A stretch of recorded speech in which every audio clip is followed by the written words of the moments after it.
Bé, hem de donar pressa per començar, perquè volem començar puntuals. Ara entra el Cep, el Cisco... Vale, estem tots a dintre, excepte un parell que estan a fora. Comencem amb una cosa que no té a veure tant amb el monogràfic. Dos temes. Un, recordar-vos que el proper dimarts, a les 6 de la tarda, a la Roser Carrau hi ha la conferència sobre filosofia, a càrrec de Genoveva Martí, que ha estat mestra de la Nadala i altres, sobre què és el CD. Aquest senyor, tan guapo, és el Descartes. I la segona cosa que us volia recordar és que demà, a les 6:30 de la tarda, a la biblioteca, amb la Fundació Ernest Lluch, dic amb la Fundació Ernest Lluch perquè hi ha un conveni de l'aula amb la Fundació Ernest Lluch de 3 diàlegs que fan a Vilassar de Mar. En teoria, la veritat és que ells treballen força, els fem conjuntament. I un dels diàlegs és demà a les 6:30 de la tarda a la biblioteca. Si entreu, diguéssim, tant a l'aula com a la Fundació, veureu aquest cartell, que és d'un format diferent dels que normalment fem, però us ho recomano. Sobre finançament dels ajuntaments, si és suficient, com millorar-lo. Evidentment no és suficient i està molt per millorar. Gràcies. Passo al micròfon a la presidenta. Hola, bona tarda a tots. Suposo que ja heu apagat els mòbils i estem preparats. Gràcies, Antoni. Bé, bona tarda. Avui continuem amb la segona conferència del monogràfic de geopolítica sobre els temes claus que defineixen el segle XXI i que porta per títol Conflictivitat armada i crisi humanitària a l'Àfrica. Bé, si en l'anterior sessió vam parlar de 2 conflictes com són els d'Ucraïna i Palestina, els quals veiem notícies sobre elles cada dia en els mitjans de comunicació, avui, en canvi, parlarem d'uns altres que ens són desconeguts o que els coneixem parcialment, ja que no es troben a l'agenda d'aquests mitjans i que, en canvi, són tan o més greus que els anteriors. Els conflictes armats en el continent africà constitueixen un dels més grans desafiaments globals del nostre temps, ja que suposen importants impactes en les societats, agreujant les crisis de governança, de desplaçament forçat i la crisi humanitària. Només a l'any 2024, la inseguretat alimentària aguda va afectar a 163 milions de persones al continent, gairebé el triple de la de fa 5 anys.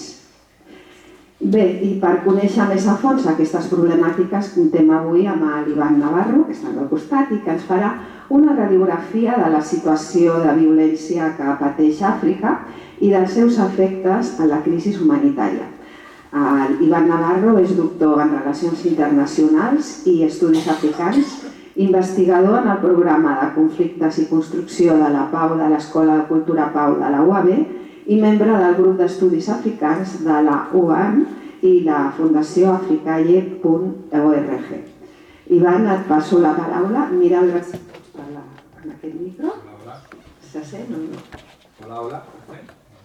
Hola, hola. Hola. T'has de...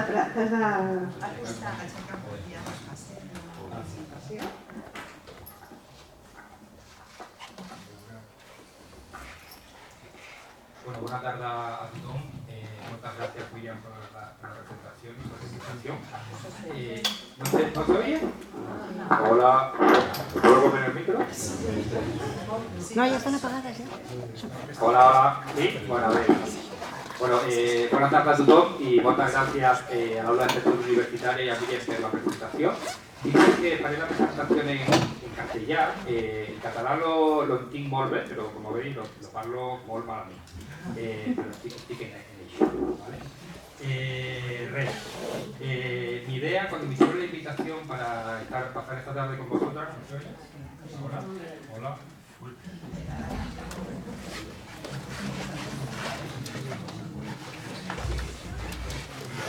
Hola? Vale, hola. Ara. yo soy Iván Navarro, soy como dice Mía, soy investigador de la Escuela de Cultura de Pau, que es un centro adscrito a la Universidad Autónoma de Barcelona, donde desde hace más de 26 años nos dedicamos a investigar los escenarios de conflictividad armada y de negociaciones de paz que hay a nivel global. También tenemos una pata que tiene que ver con la educación per la Pau, donde hacemos formaciones, talleres, charlas, un poco con la idea de sensibilizar sobre la situación global de lo que sucede en el mundo, ¿no? Yo estoy más enfocado en el África subsahariana, de hecho, bueno, soy esta idea que decía Miriam de doctor en Relaciones Internacionales, pero realmente mi tesis doctoral gira sobre los Grandes Lagos y Uganda, ahí estuve viviendo 6 años, de hecho ahí coincidí con Carles Soler, nuestro vecino, también coincidiendo en el Congo, Uganda y demás, y yo en la Escuela de Cultura de Pau sobre todo trabajo en África subsahariana, ¿no? Viendo el programa, hace unas semanas teníais la sección sobre Palestina y sobre Ucrania, ¿no? Hablar de 2 países en 1 hora. África subsahariana tiene 54 estados, por tanto, hablar de lo que pasa en el África subsahariana en 1 hora es un reto imposible de resolver, ¿no? Uno de los problemas que nos solemos encontrar normalmente cuando hablamos de África subsahariana es que para empezar a hablar hay que explicar muchas cosas, ¿no? Porque es un continente muy olvidado y está cargado de prejuicios también y de mitos y de ideas que hay que ir desmontando una por una para poder explicar luego realmente lo que pasa. Y siempre que damos una charla sobre África, pues nos cuesta un poquito, con el tiempo que tenemos, tratar de dar una fotografía lo más rigurosa posible con el tiempo que tenemos, ¿no? Yo voy a tratar de dar una fotografía de la situación actual en materia de violencia que sucede en el continente africano. Luego voy a tratar de dar algunas pinceladas sobre cuáles son algunas de las dinámicas que afectan a los conflictos armados en África y cuáles son algunos de los impactos. Y aquí vamos a dialogar un poquito con esta parte de la charla que habla de las crisis humanitarias, ¿no? De cuáles son los efectos que tiene la violencia en las poblaciones en el continente africano.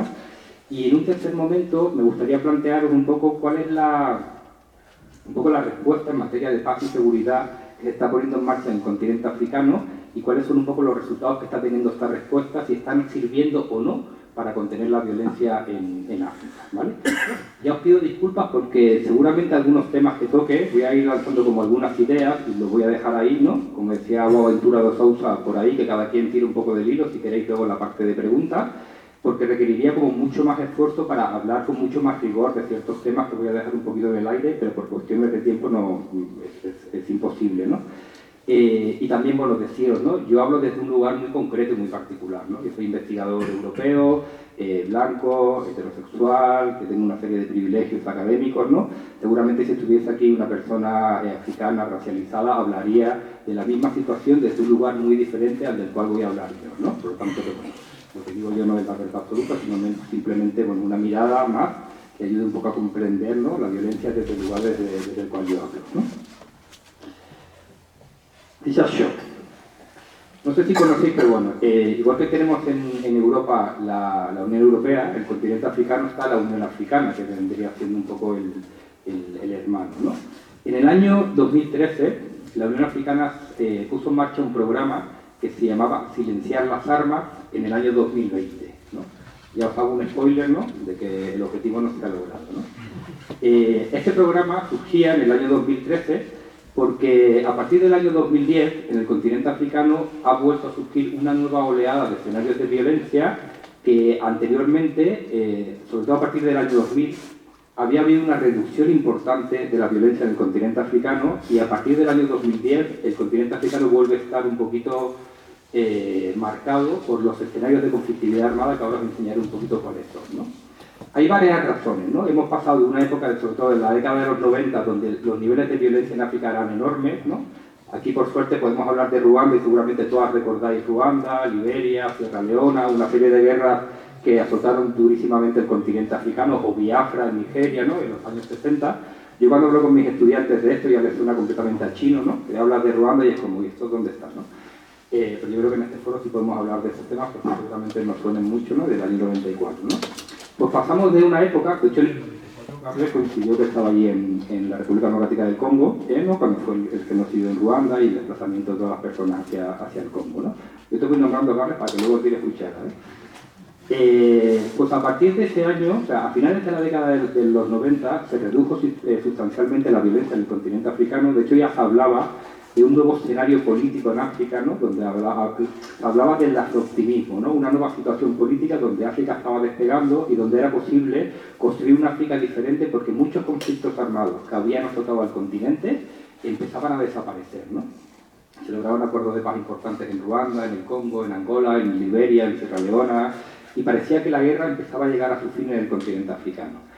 El 2010 lo viene a cambiar todo, y básicamente porque se dan dos situaciones importantes, ¿no? Uno es el impacto que tienen las primaveras árabes, ¿no? En muchos países, ¿no? Empezando por Siria y acabando por Mali, Níger y demás, que viene a desestabilizar muchos países a nivel global. Y dos, la intervención de la OTAN en Libia. No sé si os acordáis de la intervención de la OTAN en Libia, ¿no? Una intervención a la cual la Unión Africana se opuso diametralmente a que se interviniera militarmente en Libia, diciendo lo siguiente. Quien era en aquel momento el presidente de la Comisión de la Unión Africana, que se llamaba Jean Ping, dijo literalmente: si intervenís en Libia vais a generar un efecto tsunami que va a incendiar el Sahel, ¿no? La intervención en Libia se produjo en el año 2012, en octubre se produce el asesinato de Gaddafi, en el año 2011, perdón, en octubre del 2011. 3 meses después empieza la guerra en el norte de Mali, que hoy día afecta a Mali, Burkina Faso, Níger. Empieza el conflicto armado en el norte de Nigeria con Boko Haram, que afecta a Nigeria, a Chad, a Camerún, perdón. Y empieza todo el Sahel a incendiarse, ¿no? Y es cuando la Unión Africana saca este plan, ¿no? Vamos a tratar de reducir y contener la violencia, de acabar con la guerra para el año 2020, porque el aumento de la violencia en África en el año 2012-2013 es exponencial y llegamos hasta el día de hoy, ¿no? La Unión Africana se plantea una premisa básica, y es que no puede haber paz si no hay desarrollo, y no puede haber desarrollo si no hay seguridad, ¿no? Entonces, con esta idea se trata un poco de poner en marcha una serie de programas para lograr que en el año 2020 África sea un continente mucho más estable, ¿no? Yo lo voy dejando por ahí cositas y luego, si queréis, las preguntas las hacemos al mediado o al final. ¿Sí? ¿Hay una hora más? Vale. Bueno, voy dejando cosas, como os digo, por el aire, ¿vale? Nosotras en la Escuela de Cultura de Pau cada año hacemos un informe que se llama el Informe Alerta, y otro informe que ahora os enseño que se llama Negociaciones de Paz, ¿no? En el Informe Alerta vamos analizando durante todo el año cuáles son las situaciones de conflictos armados y de tensiones sociopolíticas importantes que hay a nivel global. Estos son los datos del año 2023, porque los del 2024, el año pasado, estamos ahora ya cerrándolo, saldrá el próximo mes. Pero básicamente son muy similares. Hay algún cambio, evidentemente, pero son muy similares. Ahora es verdad que ya estamos ya a mediados del 2025 y puede haber algún cambio más, sobre todo ahora el conflicto entre la India y Pakistán y algunos más que están empezando a surgir. Pero bueno, esta fotografía no es tan desfasada, ¿vale? No pongo la fotografía del año pasado porque todavía no tenemos el mapa, por eso os pongo la fotografía del 2023. Nosotras, es un informe que aquí tenéis el link, luego si os pasan también la presentación, entráis al link, es un informe que podéis obtener de manera gratuita. Todo lo que hacemos en la escuela es para libre descarga, podéis entrar para ver todos los datos, ¿vale? Nosotras identificamos en el año 2023 36 escenarios de conflictividad armada a nivel global, de los cuales la mitad de ellos, 18, se concentran en África subsahariana. En el mapa se puede observar los países en rojo, son aquellos escenarios de conflictividad armada de alta intensidad. Alta intensidad nosotras lo calificamos a partir de diferentes parámetros. Uno de ellos es el número de muertes que se produce en el escenario de violencia, ¿no? A nivel internacional hay un consenso de que a partir de 1000 muertes al año estamos hablando de un escenario de alta conflictividad, ¿vale? Quedad un poco con la cifra en la cabeza porque luego vamos a hablar un poco de esto, ¿vale? Y también tiene que ver, pues, con otros elementos como el desplazamiento forzado de personas, el impacto que tiene en el medio ambiente, etcétera, etcétera, ¿vale? Yo voy dejando cositas. Además, identificamos 114 escenarios que nosotros no consideramos conflictos armados, sino que son otro tipo de escenarios de inestabilidad, de tensiones sociopolíticas o de violencia que se producen a nivel global, de los cuales 38 de ellos se producen en África subsahariana. Por ejemplo, un escenario de estos puede ser un golpe de Estado, ¿vale? Un golpe de Estado no es una guerra, pero sí es una situación de uso de la violencia para usurpar el poder, ¿no? Pues 38 de estos escenarios los identificamos también en el continente africano, ¿no? Este sería un poco el mapa resumen de ese año. Ya os digo que este año va a estar muy similar, ¿vale? Situaciones, países que tienen conflictos armados, situaciones de tensiones sociopolíticas graves, ¿vale? A nivel global. La parte positiva, ¿no? Porque siempre cuando hablamos de conflictividad armada parece que todo está mal, pero bueno, también hay una parte positiva, ¿no? Y esperanzadora, que también las organizaciones de paz, ahora que se viene el foro catalán per la Pau, estamos tratando también de incidir, ¿no? De dar mensajes también positivos.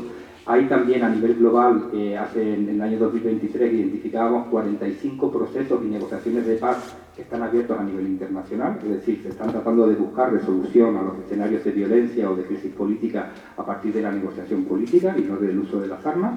Y de esos 45 escenarios, lo veo bien aquí, un poquito ahí, 18 de ellos también los identificamos en el continente africano. Muchos de estos escenarios se dan en países que tienen conflictos armados y que están tratando los diferentes actores, mediadores, terceras partes, de buscar una resolución negociada a la disputa, ¿vale? O sea que, bueno, hay una parte de esperanza en este sentido, ¿no? De que hay un esfuerzo importante también de los actores locales, de los actores regionales, de los actores internacionales, de organizaciones de jóvenes, de mujeres, organizaciones vinculadas a la Iglesia, tanto a nivel local como a nivel internacional, o a la Iglesia o a diferentes credos, ¿no? Para tratar de resolver las disputas de manera no violenta, ¿no? Yo creo que esto está bien, ¿no? Otra cosa es si el esfuerzo es suficiente o qué más deberíamos hacer, ¿no? Sobre todo ahora que está toda la idea hasta del rearme de Europa, ¿no?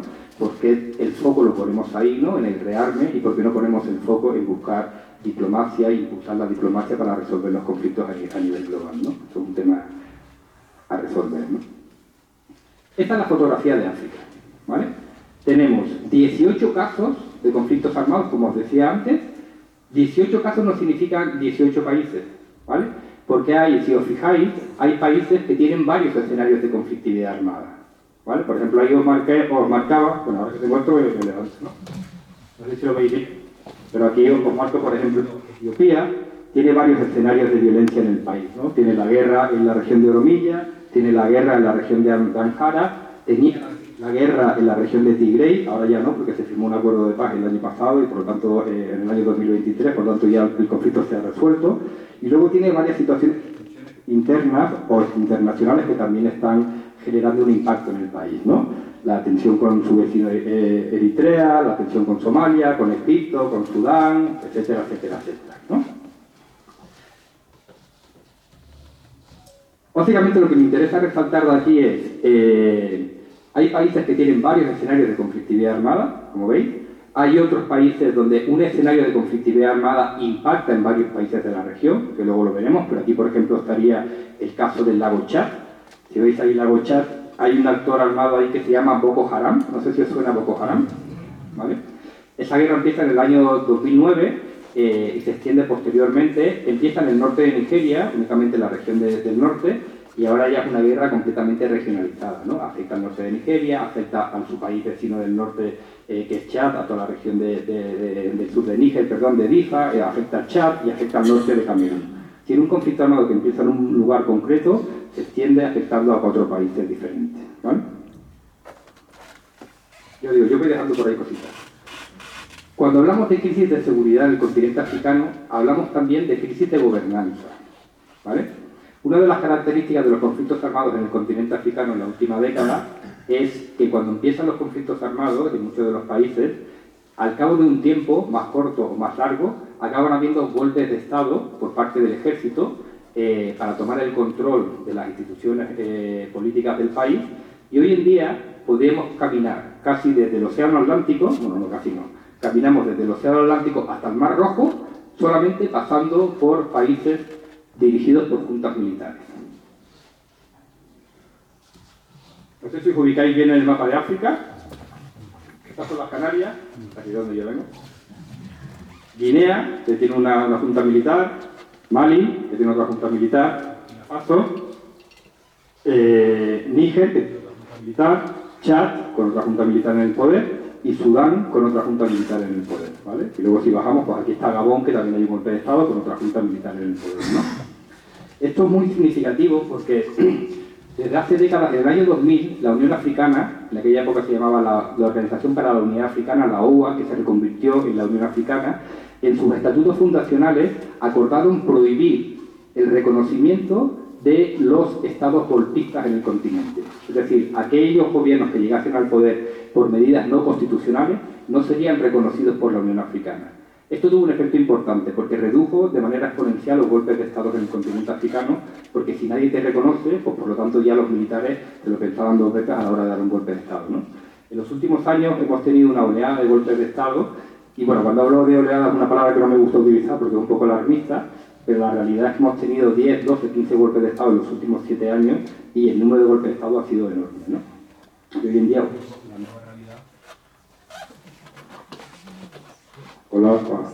la realidad que estamos viviendo ahora en el continente africano, ¿vale? Crisis de seguridad,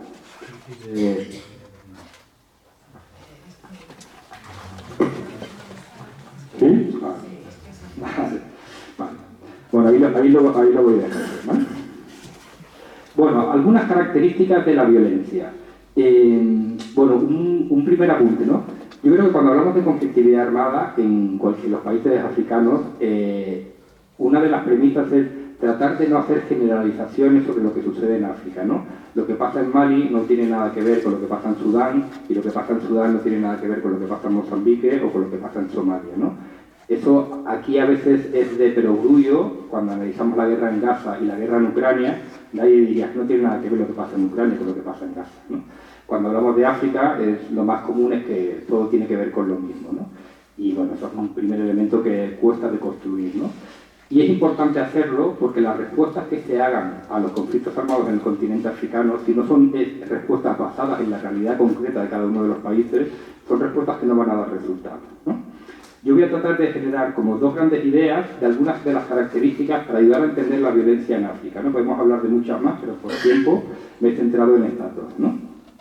Una es el carácter espacial de la violencia, que ya decía antes, dónde se produce la violencia en el continente africano, y la segunda es la que tiene que ver con el carácter multiactor, quién ejerce la violencia en África, ¿no? Y os he puesto como dos mapas, ¿no? El primero es el de Etiopía, ¿vale? Una de las características de la guerra actual, sobre todo a partir de la Segunda Guerra Mundial, hablamos como a nivel internacional, las guerras entre estados han tendido a desaparecer. Han sido raras las guerras que se han dado entre estados después de la Segunda Guerra Mundial.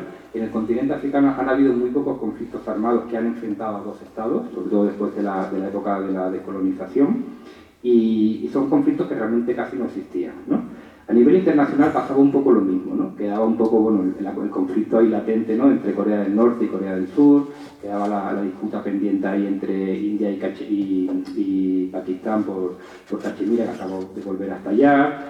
Conflicto evidentemente entre Israel y Palestina, la disputa todavía pendiente ahí por el papel que hizo España en exacto, ¿no? Entre el Sáhara Occidental y Marruecos, y había algunos casos todavía que estaban pendientes de discusión, pero la gran mayoría de las guerras ya no tenía que ver con esa confrontación entre estados clásica, que había sido un poco todas las guerras del siglo XIX y anteriores, ¿no? Y hablamos de que las guerras en el siglo XX y en el siglo XXI sobre todo eran guerras, bueno, la idea está de las guerras civiles o guerras internas, ¿no? Que se producen al interior de un Estado, ¿no? En el continente africano, la mayoría de los conflictos armados son conflictos que surgen al interior, que tienen unas causas y una naturaleza como interna, pero que con el paso del tiempo acaban extendiéndose y regionalizándose a otros lugares, ¿no? Pero también vemos, por ejemplo, en el caso de Etiopía, que es el mapa de la izquierda, estos son marcados en rojo las situaciones violencia que hay en Etiopía y que, como veis, dentro del país pueden haber diferentes situaciones. Pueden haber diferentes situaciones de violencia dentro del país que no tienen nada que ver una con la otra, ¿no? Lo que os decía antes, ¿no? El conflicto armado en la región de Tigray, el conflicto armado en la región de Amhara, el conflicto armado en la región de Oromilla o la violencia que se está produciendo en el sur de Etiopía con frontera con Kenia, ¿no? Conflictos armados de carácter localizado que no tienen nada que ver en cuanto a demandas, en cuanto a tipo de actores, unos con los otros. Eso lo vemos en muchos conflictos armados en el continente africano, ¿vale? Luego también vemos lo que sucede, por ejemplo, en Mali. Lo que os decía antes, cuando acaba la guerra en Libia, cuando muere Gaddafi, 2 meses después, el movimiento árabe Tuareg, que se había refugiado en Libia durante muchísimos años, sale de Libia y entra en el norte de Mali y empieza la guerra en el norte de Mali en enero del año 2012, ¿vale? Con el paso del tiempo, aquí veis un poco la gráfica, toda la violencia se concentraba en esta zona, sobre todo Timbuktu, Kidal y un poquito la zona del centro de Mali. Y ahora mismo la violencia es esta. Bueno, esto es el año 2021, ahora mismo está peor. Ya la violencia no afecta solamente a la región norte de Mali, a esta zona, sino que afecta a todo Burkina Faso y a toda la región del oeste de Níger, Tillabéri, Niamey y demás, ¿no? Un conflicto que empieza en el norte, aquí, que con el paso del tiempo se extiende por toda la región, con también atentados que se están produciendo en todos los países del Golfo de Guinea, en Ghana, en Togo, en Beni, en Costa de Marfil, en toda esa zona, ¿no? Esta es una de las características, ¿no? Conflictos que son localizados, pero con el paso del tiempo tienden a regionalizarse y a afectar a otros países. Por lo tanto, incidiendo en las crisis humanitarias, en el desplazamiento forzoso de personas, de una zona mucho más amplia a la que inicialmente afectaba, ¿no? Siguiente idea, la idea del carácter multiactor, ¿vale? Si nos fijamos en las guerras anteriores, era muy fácil identificar a qué actores participaban en una guerra. Normalmente teníamos el Estado o el gobierno con sus fuerzas armadas y un actor armado irregular, un movimiento insurgente, un movimiento revolucionario, X, que ejercía de la otra contraparte, ¿no? O sea, si nos vamos a las guerras clásicas en América Latina, siempre identificábamos estos dos actores, ¿no? Pues no sé, la URNG en Guatemala contra el gobierno, el Frente Sandinista contra el Estado, y así, ¿no? En el continente africano, particularmente, lo que vemos hoy en día es una gran amalgama de actores armados que están presentes en cada uno de los conflictos, ¿no? El mapa de la izquierda es el este de la República Democrática del Congo, ¿vale? La región Kivu Norte y Kivu Sur. O sea, este es el Congo, el país que está marcado en negro. Y estamos hablando solamente de la región este del país, el norte de Kivu y la región de Kivu, ¿vale? Solamente en esta zona, hoy en día, se han identificado más de 100 actores armados con presencia en la región. Algunos que son congoleños, otros actores que son ruandeses, otros actores que son ugandeses. De hecho, ahora cuando ha sido no sé si habéis visto las noticias últimamente sobre el tema del Congo, Cantero del M23, que es un movimiento armado apoyado por Ruanda, bla, bla, bla. Uno de los actores que estaba presente es una compañía privada de seguridad. ¿Os suenan las compañías privadas de seguridad? ¿Cuál? Vale, pues las compañías privadas de seguridad sobre todo van a tener un papel fundamental en las guerras a partir de Irak. A partir de Irak, el número de contratistas privados sube un montón por parte de Estados Unidos, entre otras cuestiones porque no cuentan como bajas militares del país, ¿no? Son contratistas privados de seguridad y no suman el número de muertes del ejército estadounidense en aquel momento, ¿no? En muchos de los conflictos armados africanos, la presencia de este actor cada vez es mayor. El actor más característico es el grupo Wagner, que ya no se llama Wagner, porque ya sabéis que han tenido diferencias con el Kremlin a partir de Ucrania, la muerte de Prigozhin también hizo cambiar eso. Ahora en África se le llama el Africa Corps. Está ya dentro del ejército ruso, cuerpo africano del ejército ruso, y no solamente es Wagner, sino son diferentes movimientos o compañías privadas de seguridad, entre ellas Wagner, que están dentro del ejército ruso apoyando en diferentes lugares, ¿no?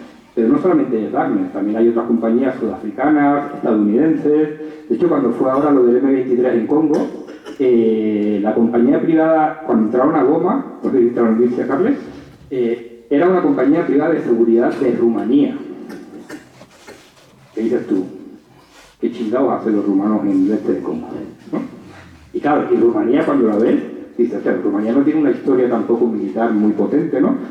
Yo entiendo que Sudáfrica, Ucrania, Rusia, que estos países que tienen una historia militar importante, pues tengan este tipo de compañías, que al final son soldados que salen y que crean sus propias estructuras de seguridad. Pues eran rumanos. De hecho salieron por patas, los 800 que había, porque los cogieron de imprevistos allí en Rumanía, ¿no? Entonces, bueno, pero es verdad que otro actor nuevo es este tipo de compañías. De hecho, hace unos meses salía una imagen, bueno, las fuerzas especiales ucranianas colgaron un vídeo de una detención que habían hecho de mercenarios rusos, adivinar dónde, en Sudán.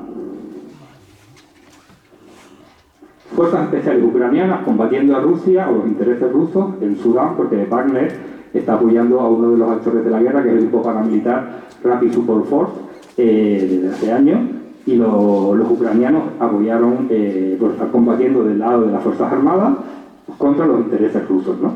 Bueno, eso ya lo decía Zelensky hace unos años, que combatirían a Rusia en todos los lugares donde tuviesen intereses, ¿no? Entonces esto es algo también que se está dando en algunos lugares del continente, ¿no? Claro, en África cuando hablamos de los actores, hablamos de la presencia de guerras en red, ¿no? Donde hay un montón de diferentes actores, pues el Estado, las milicias, movimientos armados irregulares, grupos paramilitares, milicias de autodefensa, señores de la guerra, coaliciones ad hoc antiterroristas de diferentes países que se han puesto en marcha, coaliciones internacionales, misiones de mantenimiento de la paz de las Naciones Unidas o de la Unión Africana o de la OSD, diferentes actores que están todos incorporados ahí, ¿no? Claro, aquí hay una parte que tiene que ver con la resolución de la disputa, ¿no? Cuando tú tienes un problema con alguien, pues lo resuelves con esa persona, ¿no? Pero cuando el problema es con 40 personas, es más complicado resolver eso, ¿no? Porque cada quien tiene su mirada del problema, ¿no? En el continente africano pasa un poco lo mismo, ¿no? Cuando se abre el proceso de negociación de paz, ya no es que se tenga que negociar con un actor, sino que hay que sentar en la mesa a 20, 30, 40, 15 diferentes actores, cada uno con sus agendas diferentes, con sus intereses diferentes, con sus demandas diferentes, y eso cuesta también un poco más lograr la resolución de la disputa, ¿no? ¿Voy dejando cositas? ¿De tiempo vamos bien? ¿Sí? Vale, así como idea, ¿vale? Impactos de la violencia. Bueno, evidentemente, ¿no? Las guerras tienen un impacto importante en la conflictividad armada, de las sociedades que las padecen, esto ya lo sabemos. El otro día hice una entrevista aquí en la radio de Vilazar y Llamo me preguntaba cuánto dura más o menos un conflicto armado, ¿no? Evidentemente no hay un dato concreto porque cada guerra tiene unas dinámicas propias, pero la ciencia política, según las estimaciones que hacemos, de media, un conflicto civil, o de estos que se llaman conflictos civiles, aunque ya no son conflictos civiles, porque ya tienen que ver, intervienen muchos más factores, tiene una duración aproximada de 15 años, ¿vale? Entre este tipo de actores irregulares y el Estado, ¿vale? Entre actores que son Estados, evidentemente menos, porque hay una presión internacional mucho mayor, pero bueno, el conflicto israelí-palestino no lleva 15, sino podemos irnos hasta el 77, ¿no? De hecho, ayer se cumplían el 77 aniversario de la Nakba, que como sabéis es la conmemoración de la ocupación y de la formación del Estado israelí, ¿no? Por lo tanto, pueden durar muchísimo más tiempo, ¿no? Pero bueno, de media estamos hablando de esa cantidad.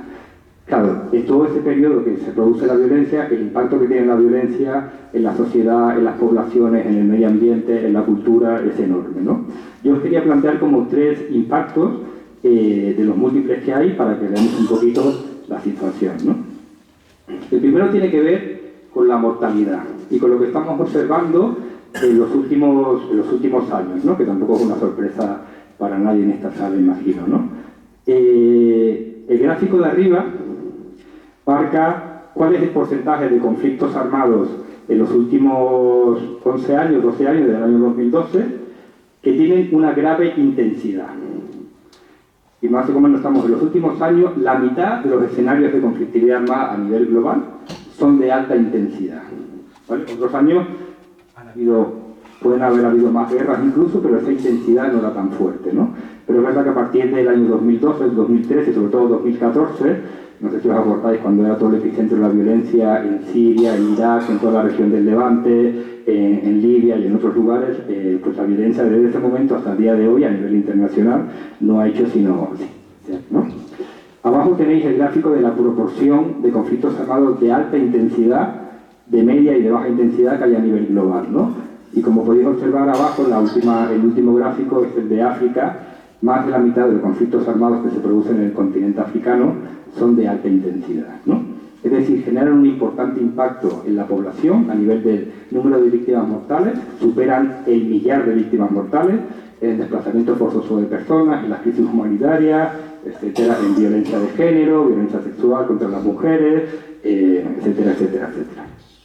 Estos son los datos de las muertes de la derecha ocasionadas en los conflictos armados africanos del año pasado, en el año 2024, ¿vale? Yo he subrayado en amarillo aquellos conflictos armados que son de media o baja intensidad en función del número de víctimas mortales. Como veis, son 6. El resto son todos de alta intensidad porque superan las 1000 víctimas mortales. Y tenemos principalmente el conflicto armado en Sudán, el último conflicto armado en Sudán, desgraciadamente, que inicia en abril del año 2023, pero que viene del año 2003.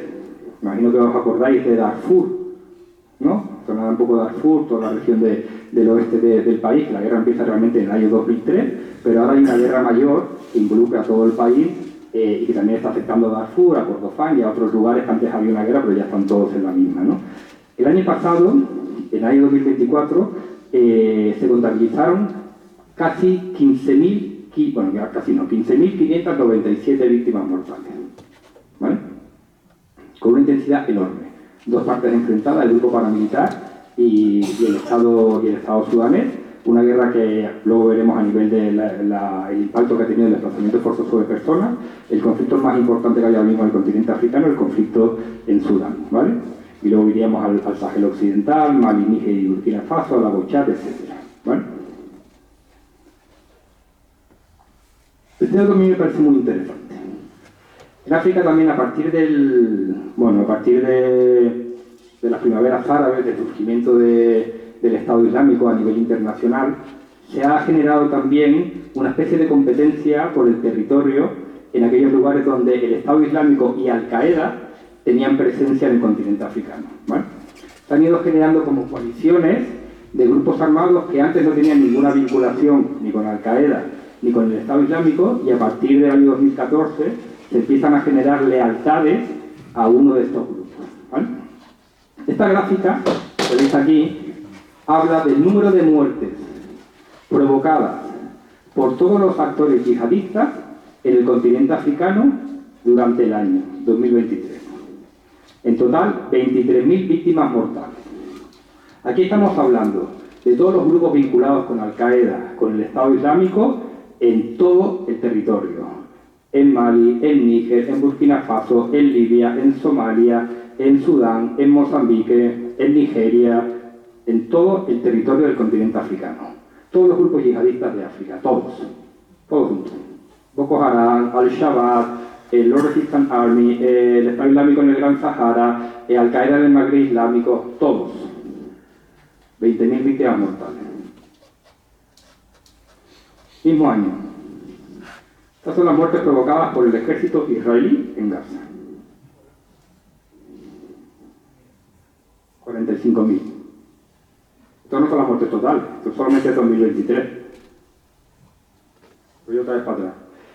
23.000 víctimas mortales todos los actores yihadistas provocan en el continente africano, en todos los países del continente africano. El doble de víctimas mortales provoca el ejército de Israel en Gaza.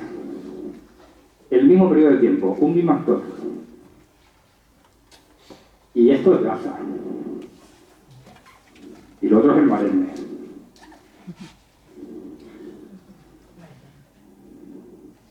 El continente africano, 23.000 víctimas mortales en toda África. Todos los actores yihadistas. En toda África, 54 estados. 45.000 solamente en este pedazo de tierra. Por un país democrático y por un ejército. Cuando hablamos de violencia, es importante también pensar, bueno, ¿por qué se produce esto? ¿No? ¿Quiénes son los responsables de que esto se vaya de los actores, ¿no? Y claro, cuando te vas a los informes de la venta de armas y exportación de armas, pues te encuentras con esto, ¿no? Este es el gráfico de los mayores exportadores de armas a nivel global entre el 2018 y el 2022. El primero, Estados Unidos. El segundo, Rusia.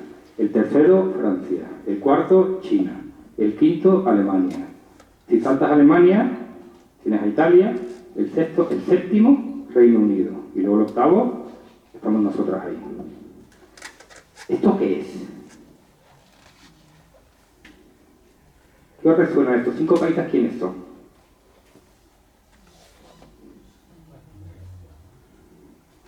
Consejo de Seguridad de las Naciones Unidas, conformado por 15 estados, de los cuales 5 de ellos tienen derecho a veto. ¿Quiénes son los 5 estados que tienen derecho a veto? Estados Unidos, Rusia, China, Reino Unido y Francia. ¿Quiénes son los 5 estados proveedores de armas a nivel global? Si quitas a Alemania y metes a Reino Unido, que está el séptimo, pues tenemos un problema gordo. Ya sabéis que el Consejo de Seguridad es el único que puede dictaminar sanciones, es el único que puede impulsar y poner operaciones de mantenimiento de la paz a nivel global, es el único que puede realmente exigir el fin de la violencia. Su mandato es garantizar la paz y la seguridad a nivel global. Formado por 15 miembros, de los cuales 5 pueden vetar. Si hay un veto de cualquiera de estos 5 países, no sale ninguna resolución aprobada. Ninguna. No hay ninguna resolución aprobada contra la guerra en Ucrania. Ninguna. Porque hay algún país que la veta. No hay ninguna resolución aprobada contra la guerra en Palestina. Ninguna, por el Consejo de Seguridad. Las resoluciones que han salido son de la Asamblea de las Naciones Unidas, que no son vinculantes y que no tienen ninguna capacidad más allá de una denuncia. Pero realmente, en materia de paz y seguridad, las decisiones las toma el Consejo de Seguridad de las Naciones Unidas. Desplazamiento forzoso. Estos son los datos del año pasado a mediados de año. 126,6 millones de personas de todo el mundo, hoy en día, seguramente más ya, porque han pasado casi un año, se encuentran desplazadas forzosamente de sus hogares. Claro, si ponéis la foto de los conflictos armados que veíamos antes y ponemos esta foto, veréis que coincide más o menos dónde se produce el desplazamiento forzado de las personas y dónde se producen los escenarios de conflictividad armada, ¿no? La gran mayoría del desplazamiento forzoso que se produce a nivel mundial está provocado por los conflictos armados. Es verdad que hay una parte que tiene que ver con los efectos del cambio climático, tsunamis, inundaciones, etcétera, etcétera, pero es menor, ¿no? Y que también tenemos un problema ahí, ¿no? Que no lo vamos a meter aquí porque si no ya es too much, ¿no? Pero esta es un poco la fotografía. La gran mayoría de estas personas son desplazadas internas.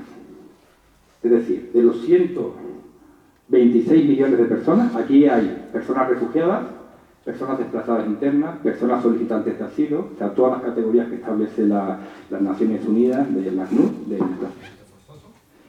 no habla de migrantes económicos aquí, eso está fuera, si no ya los números ya serían para irnos. De 126 millones, la gran mayoría de estas, 83 millones, son personas desplazadas internas. ¿Cuál es la diferencia? La persona refugiada es aquella persona que huyendo de la violencia cruza la frontera buscando refugio en otro país, y las personas desplazadas internas son aquellas que huyendo de la violencia se siguen quedando en su país porque ni siquiera pueden cruzar la frontera, ¿vale? O sea que la gran mayoría de la gente que huye de la violencia no sale, sino que está en su país. La otra mayoría de la gente que sale de sus países huyendo de la violencia está acogida por los países vecinos. Y una parte pequeñita de esa gente es la que logra pues, llegar a Europa, llegar a Estados Unidos, llegar a otros lugares, ¿no? Y de estos 83,4 millones, abajo son los datos de África. Pues casi la mitad, bueno, casi la mitad no, la mitad, porque son 38,8 millones solamente de África subsahariana. Como veis aquí falta una parte de África, que son los países del norte, ¿no? Bueno, el Sáhara Occidental, Marruecos, Argelia, Libia, Túnez, Egipto. Eso no están metidos aquí en estos números, por lo tanto, la mitad de las personas que se han desplazado forzosamente por la violencia a nivel mundial están concentradas en el continente africano, dentro de sus propios países, ¿vale? Esta es la evolución del desplazamiento forzoso de personas de los últimos años. Como veis, la gráfica de la gente que se ve obligada a huir forzosamente de sus casas, cada año va creciendo. La gráfica de abajo es la gráfica del retorno. Cuánta gente logra retornar a sus hogares cada año, o bien porque el escenario de violencia acaba, o bien porque son obligadas a irse a sus casas, ¿no? Pues esta es la gráfica del retorno, ¿no? Por lo tanto, veis que hay una desigualdad enorme, ¿no? Y aquí hay un dato súper curioso. En el año 2013 ya se alertaba, de hecho ahí os pongo las noticias, de que por primera vez después de la Segunda Guerra Mundial se superaba el umbral de 50 millones de personas que se habían obligado a desplazarse forzosamente de sus hogares. Esto no se veía desde la Segunda Guerra Mundial. La Segunda Guerra Mundial. Claro, cuando veíamos esos datos ya nos poníamos las manos en la cabeza diciendo, pero es que han pasado 10 años, no estamos en 50 ya, es que ya estamos en 126 millones de personas. O sea, lo hemos duplicado.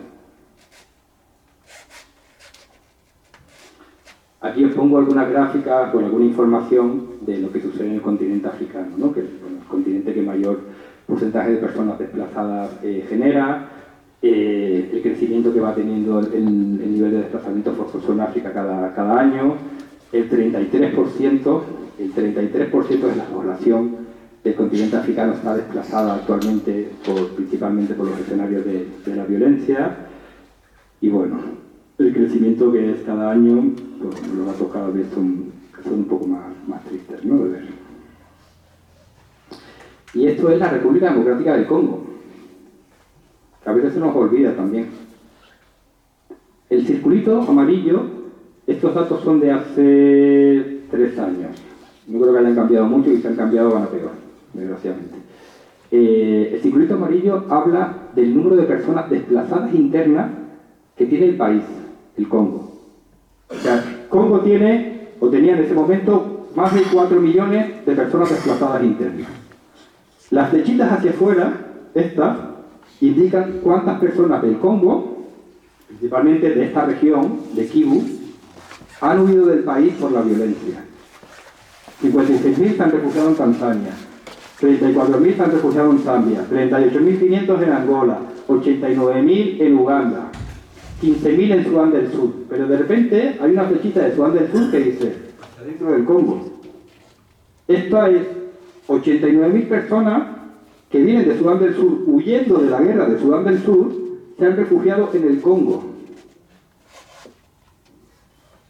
Lo mismo pasa con Ruanda, lo mismo pasa con la República Centroafricana.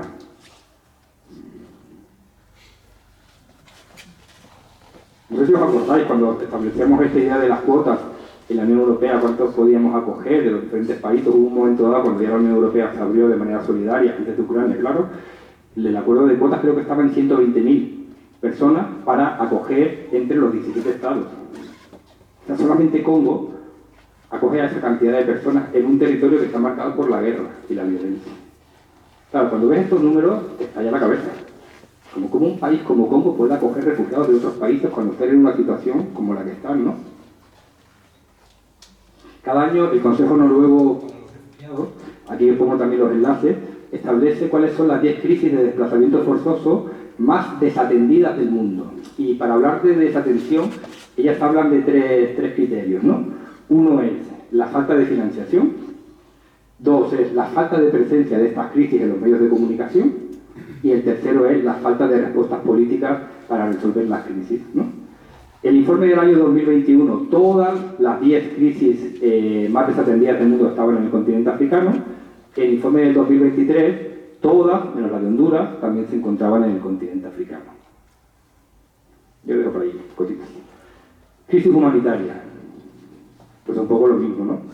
Que aquí, desgraciadamente, cuando venimos a hablar de esto, que se pueden dar buenas noticias en materia de negociaciones de paz, pero claro, en materia de conflictividad los datos cada vez son más duros y más difíciles de digerir, ¿no? Esta es un poco la fotografía a nivel global del impacto de las crisis humanitarias a nivel mundial, ¿no? Si veis también, si pusiéramos este mapa y lo contraponemos con los escenarios de violencia, veríamos que coincide mucho, ¿no?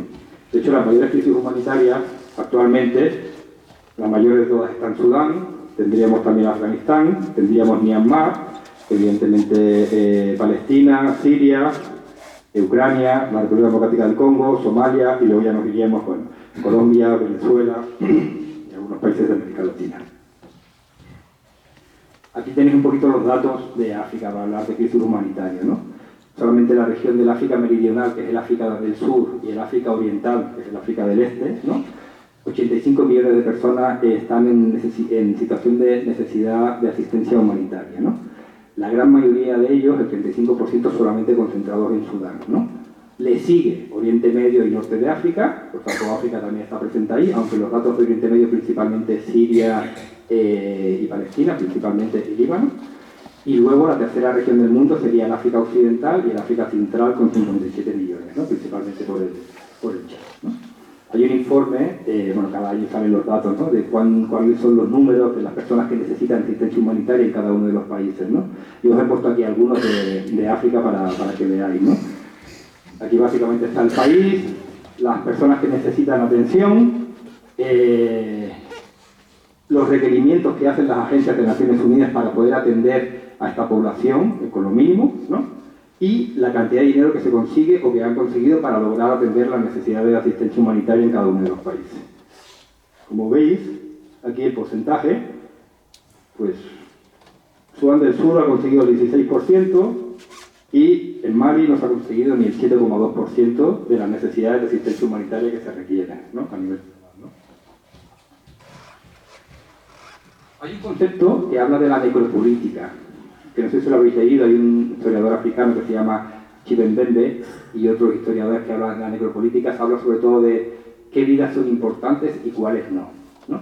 Cuando eso lo traspasas al mundo humanitario, pues realmente lo ves claramente, ¿no? Nosotros ahí, cuando estábamos en el año 2022, cuando empezó el conflicto armado en Ucrania, una parte bonita de cuando empieza el conflicto armado en Ucrania tiene que ver con la solidaridad internacional, ¿no? La gente se vuelve a apoyar, ¿no?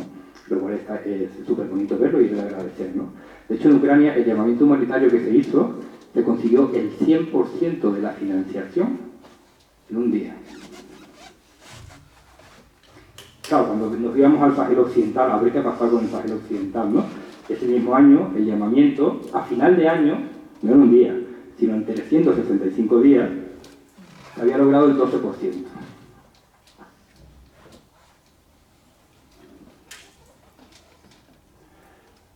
A nivel de seguridad, ¿no? Nosotros lo que identificamos en el continente africano, y esta ya sería como la última parte para dejaros por aquí un poquito qué respuestas se le están dando a las crisis políticas en el continente africano, ubicábamos como dos respuestas bastante diferenciadas, ¿no? Por un lado, en aquellos escenarios donde hay presencia de actores yihadistas, se han puesto en marcha una serie de soluciones, y en aquellos escenarios donde estos actores no tienen presencia, se han puesto en marcha otra serie de soluciones, ¿no? Y esto sobre todo está marcado por esta idea de la guerra contra el terror. No sé si os suena todo este discurso y este nuevo paradigma de la seguridad que realmente surge con los atentados del 11 de septiembre, con las intervenciones en Afganistán y en Irak y todo este nuevo escenario, ¿no? De estás conmigo contra mí, ¿no? Y de alguna manera ahí se dibuja qué actores pueden ser interlocutores válidos para negociar acuerdos de paz y qué actores no lo son, ¿no? Esto ha cambiado un poquito en los últimos años, sobre todo con la negociación política que hubo en Afganistán entre Estados Unidos y los talibanes, y que trajo como resultado, negociaciones que eran un poco ocultas primero y luego ya se abrieron en Doha, que trajo como resultado la salida de Estados Unidos de Afganistán el año pasado y la llegada de los talibanes otra vez al poder, ¿no? Por primera vez desde hacía muchísimo tiempo, este tipo de actores se reconocían como un actor legítimo para negociar, ¿no? Pero en el continente africano no ha pasado esto. El continente africano, en aquellos países que son los que están en rojo, donde estos actores tienen presencia, se ha puesto en marcha una estrategia de seguridad muy particular, y en aquellos países donde estos actores no están, que serían los azules, se ha puesto en marcha una respuesta de seguridad diferente, ¿no? En aquellos lugares, por ejemplo, en Sudán, ahora ya no porque ha empezado otra guerra, pero Sudán antes, Darfur, Sudán del Sur, República Centroafricana, la República Democrática del Congo principalmente, lo que se ha puesto en marcha es, por un lado, las Naciones Unidas han desplegado misiones de paz, las llamadas peacekeeping, los cascos azules, para tratar de garantizar la seguridad, para tratar de proteger a la población y para tratar de ayudar a los estados a buscar mecanismos de transición. Aquí tenéis las diferentes misiones desplegadas, ¿vale? Y por otro lado, se han puesto en marcha procesos de diálogo y negociación de paz con estos actores en todos y cada uno de los países. Es más, en aquellos países donde el gobierno no quería negociar la paz, en el caso de Sudán del Sur, por ejemplo, que el gobierno se negaba a sentarse en la mesa de negociación, los actores internacionales lo presionaron para que se sentase a negociar la paz y se logró la firma de un acuerdo de paz en el año 2015 y luego de un acuerdo posterior en el año 2018. ¿Vale? Ahora planteo un poco los resultados. Pero ¿qué ha pasado en aquellos escenarios donde los actores principales tienen este tipo de agendas, ¿no? O reivindican este tipo de agendas, según ellos, ¿no? Que son básicamente Mali, Níger y Burkina Faso, Nigeria con Boko Haram, Somalia, el norte de Mozambique, que también desde el año 2017 en la región de Cabo Delgado, no sé si habéis ido a Mozambique, pero en la región norte de Cabo Delgado, o una parte del este de Congo, con el papel de un actor armado vinculado a Uganda, que es la ADF. Lo que se ha puesto en marcha es: no se han desplegado misiones de mantenimiento de la paz, de Naciones Unidas principalmente, sino que lo que se han desplegado son misiones ad hoc antiterroristas por múltiples estados o coaliciones internacionales para tratar de acabar con la violencia a partir de la violencia, ¿no? Esto lo vemos en Chad, lo vemos en Nigeria, lo vemos en Mali, en Níger y en Burkina Faso. De hecho, en Níger, por ejemplo, en Mali, perdón, luego os enseño un gráfico, se han desplegado muchas misiones de muchos actores, ¿vale? Y se ha negado la apertura de procesos de diálogo con estos actores. Es decir, no se ha buscado mecanismos de diálogo, aunque las sociedades de estos países hayan pedido la apertura de ese tipo de diálogo como única vía para realmente resolver la violencia, ¿no? ¿Qué ha pasado? En aquellos lugares donde se han impulsado negociaciones de paz, este ha sido el resultado. O sea, en muchos países se ha logrado reducir o acabar con la violencia, en otros no, mediante la firma de acuerdos de paz. En Burundi, en Camerún, en varios lugares de Etiopía, en la República Centroafricana, en varias zonas, ¿vale? Aquí también os hago un pequeño paréntesis, ¿no? La firma de un acuerdo de paz no significa acabar con la violencia, pero significa un paso importante para poder remediar la violencia. Luego, claro, luego queda el trabajo de que hay que aplicar las cláusulas de ese acuerdo de paz, y eso no es automático, ¿no? Lo estamos viendo en Colombia con el acuerdo de paz de La Habana, se firma hace años y todavía se está tratando de implementar la paz en Colombia, ¿no? Pero sí es verdad que es un paso nuevo para a partir de ahí poder reducir la violencia y tratar realmente de lograr que las sociedades avancen a una transición hacia la pacificación, ¿no? ¿Qué ha pasado en aquellos lugares donde no se ha negociado la paz? Pues lo que tenemos es esto, ¿no? Todos los escenarios de violencia en la Chad, en Mali, en la región del Sahel, en Mozambique, en Congo, es que la violencia ha aumentado, ¿no? Esta es la fotografía que os quería poner antes del número de misiones internacionales que se han ido desplegando en Mali, en Níger y en Burkina Faso. Y abajo el número de muertes que se han ido produciendo en los tres países a lo largo del tiempo, ¿vale? Desde el año 2012, que empieza la guerra, en Burkina Faso y en Níger se ha apostado principalmente por una solución militar. Tratar de, mediante el despliegue de coaliciones antiterroristas, tratar de poner fin a la violencia mediante el uso de la fuerza, ¿no? Primero se desplegó, bueno, la Unión Africana, la Unión Europea estaba presente en el territorio apoyando la formación militar de las tropas en Níger. En el año 2013 Francia lanza la Operación Serval y despliega soldados de élite para tratar de acabar con la violencia. La Unión Africana pone en marcha una misión, las Naciones Unidas también, la MINUSMA. La Unión Europea abre una misión que se llama EUTUM, la misma que estaba en Níger, la abre en Mali para apoyar en la formación de tropas militares en el país, liderada por cierto por España. En el año 2014 Francia cambia de misión y aumenta llamándole la Operación Barkhane. En el año 2015 se crea otra misión de seguridad internacional por la Unión Europea. En el año 2017 los países de la región, Mali, Níger, Burkina Faso, Mauritania y Benin, ponen en marcha una misión ad hoc antiterrorista conformada por 15.000 soldados para acabar con la violencia. En el año 2021 la Unión Europea pone en marcha la primera misión internacional formada por cuerpos de élite de la Unión Europea en el terreno, en Mali, Níger y Burkina Faso, y llegan también a Mali principalmente instructores rusos, que es la gente del grupo Wagner, ¿vale? Y en el año 2022 todos los actores occidentales, todos, la Unión Europea, Francia, las Naciones Unidas, empiezan a abandonar el país, ¿vale? Mientras sigan desplegando todos estos actores de seguridad en el país, es decir, lejos de ir conteniendo la violencia iba aumentando de manera exponencial en los tres lugares. Y el número de personas que morían o que eran asesinadas por la violencia no hacía más que crecer, ¿no? Evidentemente había un problema con las misiones a prueba antiterroristas, ¿no? Porque no estaban logrando poner en el centro la protección de la población, ¿no? ¿Qué pasa? En el año 2022 se producen los golpes de Estado, como decía antes, en Mali, en Burkina Faso y en Níger, y lo que hacen las juntas militares, que esta vez no tienen el apoyo de Francia, porque sabemos que Francia durante mucho tiempo ha estado apoyando también los golpes de Estado en África, en este caso no eran de su cuerda. Todos los países occidentales, la Unión Europea, las Naciones Unidas, son expulsadas de la región, hasta que no queda ni uno, nadie, cero. Y el único actor que está combatiendo del lado del gobierno de Burkina Faso o de Níger o de Mali es el grupo, Rusia, antes Wagner, ahora el Afrika Korps del ejército ruso, ¿no? Y esto es un poco la misma gráfica, ¿no?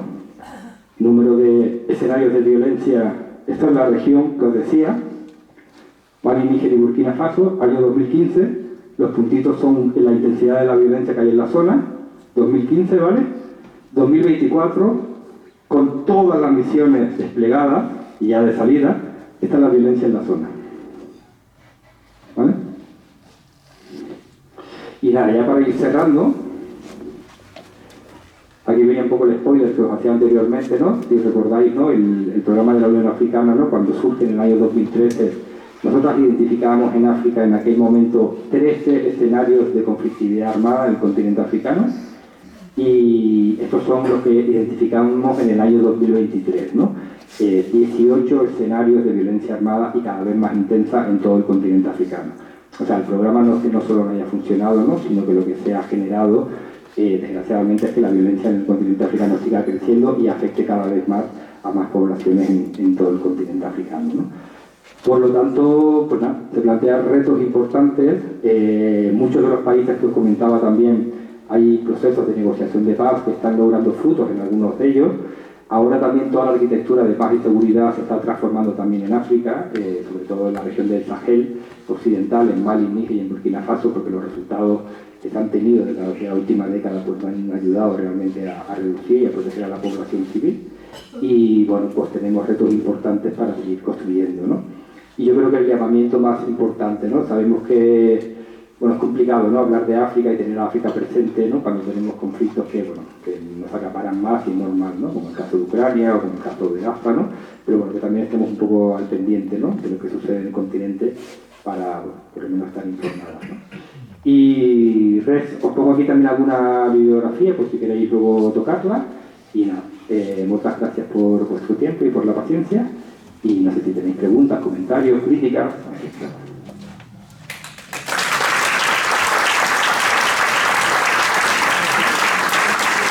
Bueno, muchas gracias, Iván. Os quiero pedir perdón, pero me habían dicho que este micro ya estaba arreglado, entonces vamos a tener que hacer lo mismo de la otra vez.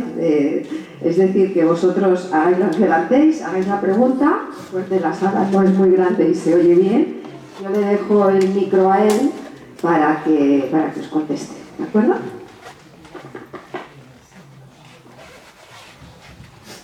Espera, vamos a hacer una cosa, perdona. Que Dios haga las preguntas, tú te las apuntas. Sí, vale. Pero que no hace falta que ella lo diga. Sí. O sea, yo estoy una hora con él. Yo te diría que Hacer las preguntas, por favor, no las alarguéis mucho para que dé tiempo a que todos hagan preguntas. No, yo encuentro que has hecho una explicación numérica muy buena de todos estos conflictos. Pero a mí me gustaría saber el origen de estos conflictos, que yo tengo entendido que todo viene desde la descolonización. Y a partir de ahí, haber repartido los países sin tener en cuenta ni etnia, ni religión, ni idiomas, ni cosas físicas de los países. Y bueno, yo sé lo que tengo entendido, que de ahí vienen todos los conflictos en África. ¿Es así o no? A ver, otra pregunta, las juntaremos varias y así iremos más rápidos. Sí, en català sí que mateix. No, jo volia dir quina incidència, seguint amb la mateixa pregunta, tenen les grans empreses multinacionals dels recursos econòmics, tenen els seus exèrcits particulars per defensar els recursos que estan extraient dels caus o on són? Moltes gràcies. ¿Alguna pregunta més? Jo volia demanar si davant d'aquest panorama de desastre general que ens has exposat, si hi ha algun cas d'èxit, és a dir, que pugui servir d'exemple per resoldre altres casos. Potser n'hi ha més d'un. Allá aquí y allá darrere. Jo simplement volia preguntar, la guerra en principi és cara. Com es fa?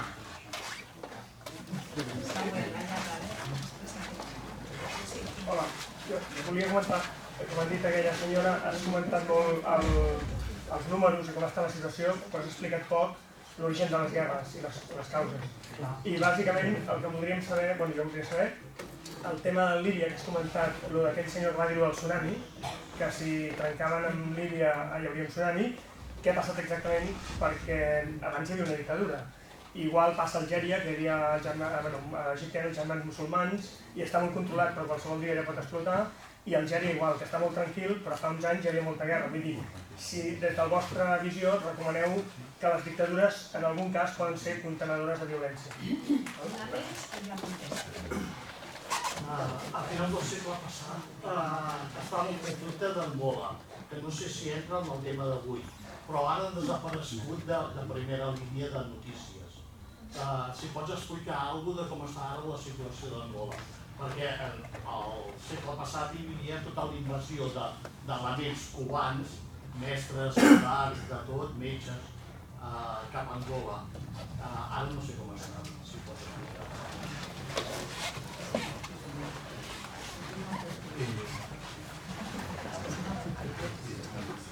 Pues muchas gracias por todas las preguntas. Bueno, responderé desde lo que pueda, ¿eh? Hay algunas cosas que no soy tan especialista, ¿no? A veure, bueno, empiezo por la primera, que de alguna manera dialoga con otras, ¿no? Es verdad que no he hablado de causas de la violencia, de hecho, y no he hablado de manera adrede, porque es súper complejo hablar de las causas de la violencia en el continente africano. De hecho, por mi tesis doctoral, que estuve 8 años, es tratar de explicar las causas, ¿no? Y claro, la fotografía cuando hablas de causas de la violencia en África es enorme, ¿no? Hay múltiples causas que tienen que ver con el surgimiento de la violencia en cada uno de los países, que son diversas, ¿no? Y que yo creo que se requiere como una fotografía muy particular de cada estado para poder comprender por qué surge la guerra en Mali, por qué surge la guerra en Libia, por qué surge la guerra en Cabo Delgado en Mozambique, por qué surge la guerra en Angola, por qué surge la guerra en Nigeria, ¿no? Es parte también de esta idea de deconstruir, ¿no? Lo mismo que hablamos, por ejemplo, si hablamos de Europa, ¿no? Porque surge la guerra en el Kurdistán o en Ucrania. A nadie se le ocurriría decir que tiene que ver con lo mismo, ¿no? Es que pues, el Kurdistán tiene unas características, historias particulares y Ucrania tiene otras, ¿no? Pero es verdad que hay una parte interesante en la pregunta que haces, ¿no?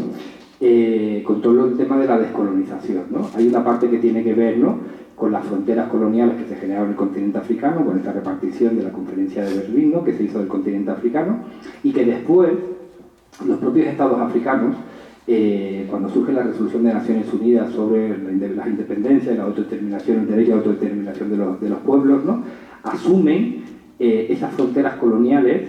De hecho la asume la OA, la conformación de la OA, lo asume por una razón muy particular, ¿no? Porque la OA sabía que abrir en el proceso de descolonización el marco de las fronteras y la delimitación fronteriza del continente africano era abrir una caja de Pandora que iba a ser imposible e inviable una transición pacífica en ningún estado del continente africano, ¿no?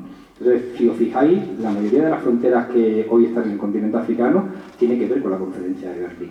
Solamente han habido 2 estados que han transformado esas fronteras.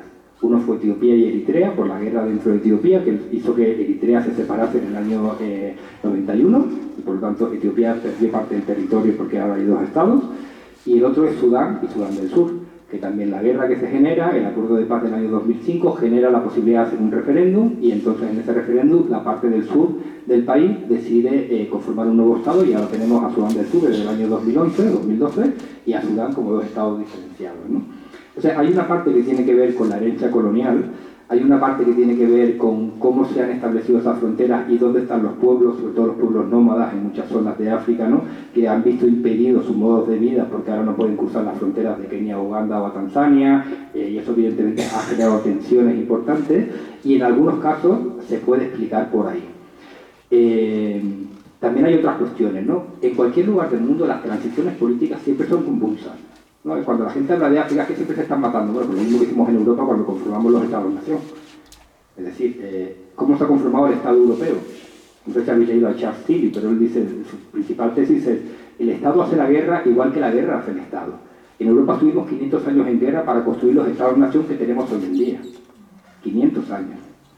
Y eso dio pie, la guerra dio pie a la conformación de ejércitos profesionales, la creación de tasas, impuestos, la generación de hacienda, la generación de cuerpos administrativos, todo eso era en base a la guerra. Y eso dio pie al final a la conformación del Estado weberiano que tenemos hoy en día en Europa. Claro, hay que entender también, África estuvo 80 años bajo la colonización. La descolonización empieza después de la Segunda Guerra Mundial y principalmente a partir de la década de los 70 en el continente africano. Es decir, no llevamos ni siquiera 100 años de descolonización. Los países que se independizaron primero, Ghana, Argelia con la guerra, 56, y a partir de ahí.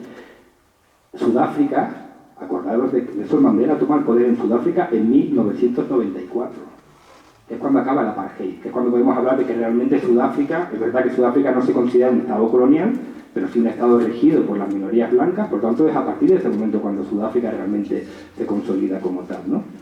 Entonces, yo creo que hay una parte importante de entender la colonización y cómo se hizo la descolonización en el continente africano, y hay una parte que tiene que ver con el surgimiento de la violencia, pero para mí también hay una parte de que no todo se explica por ahí. ¿Por qué? Porque también, si lo explicamos todo a partir de la presencia europea, y esto es algo que también muchos colegas africanos y colegas africanas dicen, es que no tenemos agencia propia. Si África no vive solamente por y para Europa. Nosotros también tenemos nuestra agencia, tenemos nuestras responsabilidades en ciertas cosas que hacemos, ¿no? Y hay una parte de la responsabilidad de las guerras africanas que no solamente tiene que ver con la presencia o no presencia europea, también tiene que ver con las decisiones que toman ciertos actores políticos o ciertas élites políticos, económicos y militares africanas que inciden en sus realidades, ¿no? Entonces yo creo que hay una parte que se puede explicar por ahí. Evidentemente la descolonización nos ha generado que las tensiones crezcan en muchos lugares, y hay otra parte que tiene que ver con responsabilidades propias de los actores africanos que también están ahí, ¿no? Y luego hay casos, por ejemplo, el Sáhara Occidental, pues evidentemente sí, ¿no? Ya no hay nada más que decir, ¿no? Un territorio, el único territorio por descolonizar a nivel mundial, producto de la mala gestión que hizo el Estado español, ¿no? Yo lo dejaría por ahí, no sé si te he respondido. También si queréis comentar cosas, aquí abrimos micro para que hable todo el mundo. Y bueno, y esto, vinculándolo con los recursos naturales, claro, es parte de lo mismo, ¿no? Los recursos naturales, evidentemente, es una causa que explica la violencia. Yo creo que no lo explica todo, ¿no? Porque también ha sido también una literatura que durante mucho tiempo ha tratado de explicar las guerras en África. Han habido como dos grandes literaturas, ¿no? Bueno, tres, contando la de la descolonización. Pero dos grandes literaturas que sobre todo han puesto en el foco los actores africanos. Una es el tema de la identidad, ¿no? ¿Por qué se producen las guerras en África? Porque se matan entre ellos, se matan entre tribus, entre etnias, ¿no? Son incapaces de convivir, ¿no? Son unos salvajes, ¿no? Esta literatura del nuevo barbarismo, que tiene una base evidentemente racista, que no comprende absolutamente nada, pero que básicamente señala que se matan entre tribus, punto, ¿no? Evidentemente esta literatura está completamente desacreditada a nivel global, pero ha calado mucho en la sociedad, ¿no? Pues siempre que hay una guerra gráfica, que bueno, es que los hutus y los tutsis, es que los cristianos y los musulmanes, ¿no? Si cogemos a Hobsbawm, esta idea de Hobsbawm que hablaba, ¿no? La guerra de civilizaciones, ¿no? Y bueno, yo creo que no explica absolutamente nada, porque hay muchos estados africanos que están compuestos por múltiples grupos étnicos donde no hay ningún tipo de violencia. Por lo tanto, la violencia no tiene que ver con la etnicidad. La violencia tiene que ver con la instrumentalización de la etnicidad. Es como si nos dicen aquí en Cataluña, que sois súper conscientes, ¿no? Como si nos vamos a Bolivia y alguien quiere explicar el conflicto catalán y dice, no, es que es el conflicto entre catalanes y españoles, ¿no? Y tú dices, bueno, es un poquito más complejo que un conflicto entre catalanes y españoles. Hay muchas más cosas históricas, culturales, políticas, sociales, económicas. No es que yo me odie con la gente de Madrid, que la gente de Madrid oye a la gente de Vilazar, ¿no? Sería completamente inconcebible pensar esto así, ¿no? A veces dibujamos los conflictos en África como eso, ¿no? Y la otra es la de la literatura de los recursos naturales, ¿no? Que se ponen el foco en las guerras en África. No tienen que ver con política, ni con historia, ni con cultura, ni con ideología, ni con necesidades. Tiene que ver con la avaricia. Tiene que ver con el control de los recursos naturales. Con el oro, con el coltán, con la madera, con los diamantes, ¿no? Y claro, así dibujas a unos actores únicamente movidos por la avaricia. Y hay muchas cosas que mueven a los actores en África, ¿no? No solamente es el control de los recursos naturales. Evidentemente, cualquier guerra se tiene que financiar. Eso tiene que ver con la pregunta atrás, ¿no? Cualquier guerra. Entonces, claro, el Estado tiene los fondos propios, ¿no? Los fondos reservados, el presupuesto de defensa para financiar la guerra, pero los actores irregulares no tienen nada de eso.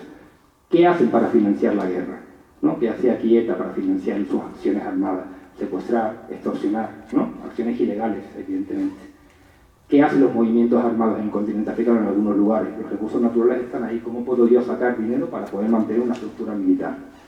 Entonces, ahí hay una línea también cuando los recursos son un medio para hacer la guerra o cuando los recursos son un fin para hacer la guerra. Entonces, algunas guerras los recursos se convierten en un fin, evidentemente. Pero en muchas guerras los recursos naturales no es solamente el fin, sino es principalmente el medio. Y esto es importante en las lecturas que hacemos de la violencia, porque si pensamos que la guerra por ejemplo, en el Congo, tiene que ver solamente con el coltán, pues incorporaremos mecanismos para el control de las minas de coltán, como se hizo con los diamantes, de la trazabilidad de esos diamantes, porque si controlamos eso, ponemos fin a la violencia, ¿no? Y claro, tú dices, vale, ¿el coltán jugó un papel en la guerra del Congo? Sí. El coltán hace 15 años no se sabía ni que existía. Y la guerra del Congo, lo podemos decir aquí a Carles, viene desde, bueno, de hecho, desde el 60 y pico. Y la última desde el 96, cuando acaba el acuerdo de paz. Donde no había coltán. Entonces, claro, tú dices, ¿la guerra del Congo solamente el coltán? Bueno, pues explícame por qué surge antes de que existiera el coltán. Y evidentemente, en algunos lugares sí hay un papel importante en lo que comentan, ¿no? Las empresas transnacionales, ¿no?, que contratan sus compañías de seguridad privada y es un actor más en esa guerra en red que generan, ¿no?, pues evidentemente un control de ciertas minas artesanales y demás, ¿no?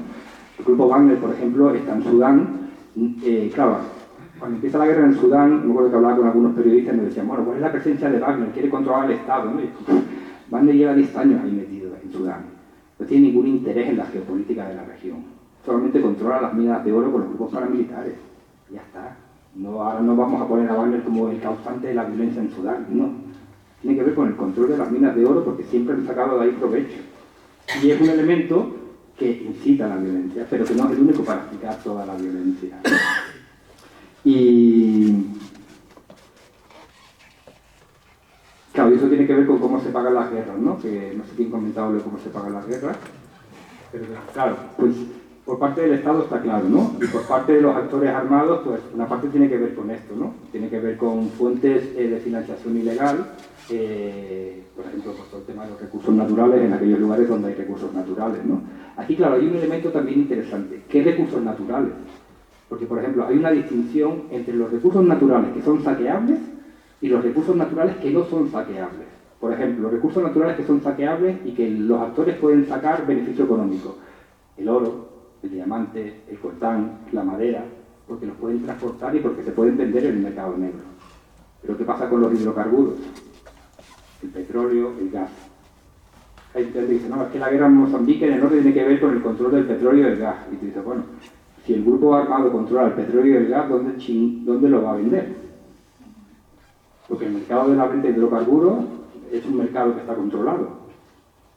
Lo que suele suceder en estos lugares cuando hay petróleo y gas, por ejemplo, es que los movimientos armados que surgen en estos lugares surgen con demandas independentistas o secesionistas. Porque la única forma de controlar el recurso es controlar las herramientas de su soberanía. Y para controlar la soberanía necesitan tener el reconocimiento internacional. Que es lo que pasa en Angola, por ejemplo, en lo que pasaba en Cabinda, en la región de Angola que está separada del país, ¿no? Pero claro, por ejemplo, aquí lo único que cambia es el Estado Islámico en Siria y en Irak, sobre todo en Siria, cuando vemos que el Estado Islámico es capaz de comercializar con petróleo en Siria y decíamos, wow, esto no se había visto en otros países, porque no podías acceder a ese mercado internacional. Pues claro, el petróleo necesitas una infraestructura enorme para sacar el petróleo. Los diamantes no, con 4 camiones ya sacas ahí toneladas y ya con eso te da para pagar todo, ¿no? Entonces ahí cambia un poco el paradigma del papel que juegan los recursos naturales, sobre todo los hidrocarburos, en algunos conflictos armados, ¿no? Pero al final hay pues, una amalgama de formas de financiar la guerra, ¿no? Entre recursos, por un lado, ilícitos, y de otros estados también, de esta idea de guerras proxy, por ejemplo, en Sudán, ¿no? Pues evidentemente a lo mejor Ucrania está apoyando a las Fuerzas Armadas sudanesas y otros países del eje están apoyados a las Fuerzas Armadas sudanesas contra el grupo paramilitar. Pero el grupo paramilitar que está haciendo la guerra en Sudán es apoyado por Arabia Saudí, por Chad y por otros estados de la zona, ¿no? Y eso, claro, siempre ha pasado en los conflictos armados, ¿no? Bueno, vemos ahora Ucrania, ¿no? Ucrania, la guerra es Ucrania contra Rusia, pero claro, Ucrania sabemos que sin el financiamiento y el apoyo de la Unión Europea, de Estados Unidos y de ciertos estados aliados, es imposible de mantener la resistencia contra Rusia, ¿no? Tanto, claro, ahí hay otros factores que incorporan fondos porque tienen algún interés en que alguno de los bandos prevalezca por cualquier razón, ¿no? Entonces los mecanismos de financiar la guerra son múltiples, ¿no? Partiendo de esta campaña que hay a nivel internacional del coltán, por ejemplo, ¿no? De los móviles que tenemos, de ser consciente que cualquier móvil que llevamos cada una de nosotras tiene coltán, de que en un 90% de posibilidades ese coltán viene de la República Democrática del Congo, y que en un 80% de posibilidades sobre ese 90% ese coltán está extraído en minas artesanales controladas o manipuladas por algún actor armado. Claro, pues también nosotras financiamos la guerra, ¿no? Pues cuando tenemos nuestro dinero en el Banco Santander, que apoya pues diferentes movimientos o fondos de inversión vinculados con banca armada, ¿no? Digo Santander por decir uno, pero que podríamos casi están casi todos metidos, ¿no? Ahí hay un informe que se llama Banca Armada que señala cada año, del Centro de Estudios Perlapau, que señala cada año qué actores bancarios tienen inversiones en temas vinculados con armamento, solicitándole a los socios y socias pues, que fijan que está teniendo dinero de esos fondos, porque al final somos nosotros los que estamos financiando estas guerras, ¿no? El caso de éxito lo dejo para el último, que es el más agradable. Libia. Claro, fue un dilema enorme, ¿no? Libia, ¿no?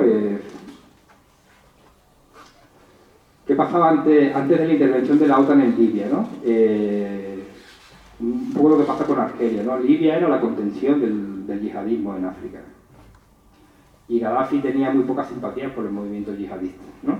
En aquel momento los movimientos yihadistas tenían refugio en el sur de Argelia, ¿no? En aquella época, si os acordáis, del grupo salafista para la predicación y el combate, el grupo islámico de salvación, Al-Qaeda del Magreb islámico. Ninguno tenía presencia en Libia y ninguno tenía presencia en una gran parte del territorio del norte de África y menos en el Sahel, ¿no? Porque Libia generaba esa contención de los movimientos por la desafección que tenía Gaddafi con este tipo de actores armados, ¿no? Gaddafi tenía su política X, ¿no? Que podemos cuestionar mucho, pero tenía una visión como muy concreta, ¿no? De cómo la construcción de ese panafricanismo africano y ese movimiento a la villa que se quería construir en África, ¿no? De hecho, no sé si os acordáis del Rally París-Dakar. Claro, el Rally París-Dakar antes salía desde París y llegaba a Dakar, ¿no? Y bueno, iba cambiando un poquito la geografía por donde pasaba, pero era Marruecos, Sáhara Occidental, entraba un poquito en Argelia, Mauritania, Mali, y luego volvía y entraba ya por Senegal y salía, ¿no? El Mali, el Rally París-Dakar se canceló por la presencia de estos actores armados, y por eso se fue primero a América Latina y después se fue a, bueno, ahora está creo en Asia, ¿no? En Oriente Medio, ¿no? En Arabia ahora. Y sale básicamente por la presencia de estos grupos que hoy en día conforman el grupo de apoyo al Islam y a los musulmanes, que es toda esta red regional de actores que se han vinculado con Al-Qaeda, ¿no? Pero Libia tenía esa contención. ¿Qué decía la Unión Africana? La Unión Africana, cuando empieza el conflicto, bueno, las movilizaciones en Libia, logra un acuerdo con el régimen libio para lograr una transición hacia la democracia con el régimen libio, cuando Libia también veía que, bueno, que no había muchas opciones más, ¿no? ¿Era el mejor acuerdo? Pues ni idea. A lo mejor sí, a lo mejor no, ¿no? ¿Qué es lo que sí se sabía de Libia, ¿no? Que si lograban tirar al régimen de Gaddafi, lo que iba a pasar es eso, ¿no? El país más estable en el continente africano, que tenía unos índices de crecimiento, de desarrollo más fuertes, con una política completamente cuestionable, no solamente iba a convertirse en un estado fallido, sino que iba a generar ese efecto tsunami que iba a incendiar todo el Sahel, ¿no? Y yo creo que ahí no había que ser Nostradamus, ¿no? No habría que tener una bolita, ¿no? Era evidente, ¿no? Y lo mismo pasó en Somalia, ya sabemos lo que pasó en Irak, era evidente lo que iba a pasar, ¿no? Y los actores que intervinieron también tenían la evidencia de que iba a pasar eso, ¿no? Claro que hay un dilema, ¿no? Un dilema de si las dictaduras son mejores que las democracias o las democracias son mejores que las dictaduras, ¿no? En África hay un centro que se llama el Afrobarómetro, que cada año hace encuestas a la población africana sobre el nivel de aceptación sobre diferentes temas. Y uno es el tema sobre los regímenes militares, ¿no? Y en algunos años las encuestas daban un porcentaje muy bajo de gente que aceptaba los regímenes militares en el continente africano, y en los últimos años va para arriba. Porque los gobiernos democráticos, entre comillas también, porque bueno, aquí la palabra democracia hay que ponerla entre comillas en todos lados, ¿no? Han sido incapaces también de garantizar la paz, la seguridad, el desarrollo, el bienestar, la distribución equitativa de los recursos, y al final han dicho, pues para tener a esta gente, mejor los militares que son capaces de contener la violencia en ciertos lugares, ¿no? Y ahí pues tenemos un problema porque se legitima, ¿no? Este tipo de regímenes, ¿no? Angola está bien, dentro de lo que, o sea, en materia de paz y seguridad está estable. Claro, es un país que cuando acaba la guerra civil y primero cuando acaba la guerra contra Mozambique, ¿no? Fueron de los pocos países que tuvieron guerras por la independencia, ¿no? Angola, Mozambique, luego los países de colonias portuguesas, ¿no? Kenia con los Mau Mau y los británicos, y luego Argelia, ¿no? El resto de los países del continente africano no hubieron guerras de liberación muy sangrientas, ¿no? En los países lusófonos sí, porque se opusieron a dar la independencia a sus colonias, ¿no?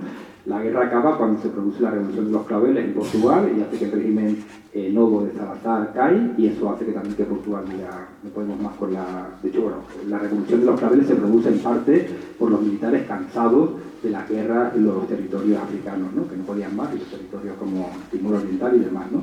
Y a partir de ese momento, la situación luego empieza la guerra civil dentro de Angola, y en los últimos años Angola es un país de los más estables que hay en el continente, con un nivel de vida altísimo, elevadísimo, con unas situaciones de desigualdad y de pobreza también elevadas, pero bueno, en la foto no aparece nunca en situación de conflictividad armada.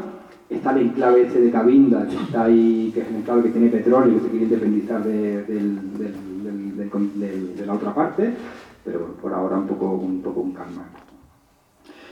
Y esto, bueno, tampoco soy especialista en Angola, puedo dar algunos datos concretos. Y luego casos de éxito. Pues sí, han habido muchos casos de éxito en el continente africano. Casos de conflictos armados que se logra una resolución mediante acuerdos de paz. Se han firmado acuerdos de paz en los últimos años en el norte de Mali, que luego se ha perdido.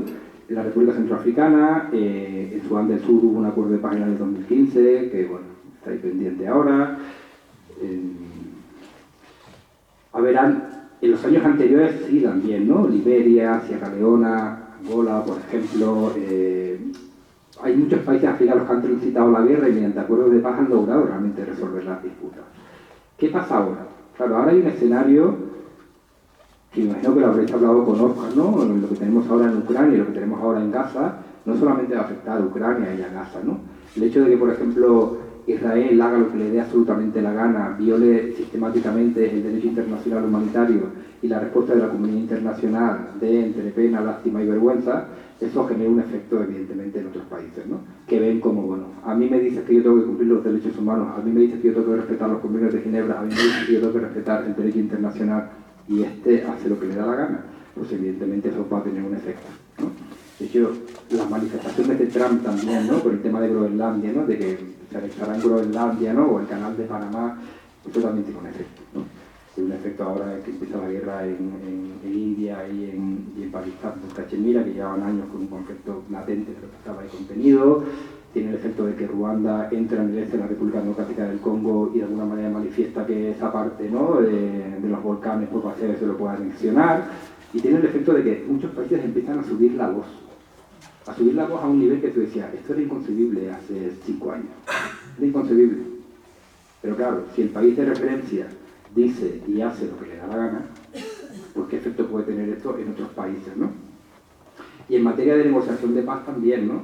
Cuando exigimos a los estados que se sienten a negociar la paz y que se cumplan ciertas condiciones, pues claro, Ucrania y Gaza evidentemente pues generan efectos diferentes, ¿no? Y eso también puede incidir, ¿no? En que aumente más la violencia en ciertos lugares, ¿no? Que se ve como la comunidad internacional es incapaz y la comunidad internacional va perdiendo. Cuando hablo de comunidad internacional, hablo de la comunidad internacional hegemónica, ¿no? Si pusiéramos un mapa, en ese mapa estaría solamente Estados Unidos, Canadá, Europa, Japón, Australia y para de contar, y el resto de los países desaparecerían, ¿no? Porque son los que toman las decisiones al final, ¿no? Aunque la gran mayoría de los países voten en condiciones contrarias, ¿no? Pero eso sí puede generar realmente una dificultad para seguir construyendo paz y procesos de diplomacia paralela desde un lugar, porque se ve que las grandes potencias son incapaces, sobre todo en el caso de Gaza, que es espectacular lo que está sucediendo ahí, son incapaces de parar algo que es tan evidente, ¿no? Pero bueno, la idea es que sigamos haciéndolo hasta donde lleguemos. Pues muchas gracias, es que ya estamos en el tiempo. A ver, rápido, es que tenemos que dejar. Gràcies, Ivan. 5 minuts, si em deixeu, ja que m'ha... No, o 2 minuts. No, jo voldria sobretot fer una referència al que ha comentat l'Ivan del Congo, de la República Democràtica del Congo. I donaré titulars, no? Penseu que el 1994 el Congo, el Kivu, acull en 3 mesos més de 2 milions de persones que venien del genocidi de Rwanda. Més de 2 milions de persones. Imagina't que Catalunya o l'estat espanyol acollís tanta gent. Del 94 a ara, aquella zona del Kivu ha patit 2-3 guerres que es poden dir internacionals perquè han estat en implicació a diferents països. més de 5 milions de persones assassinades, milions de persones desplaçades, centenars de milers de dones violades, i malgrat això, la gent s'urbanitza.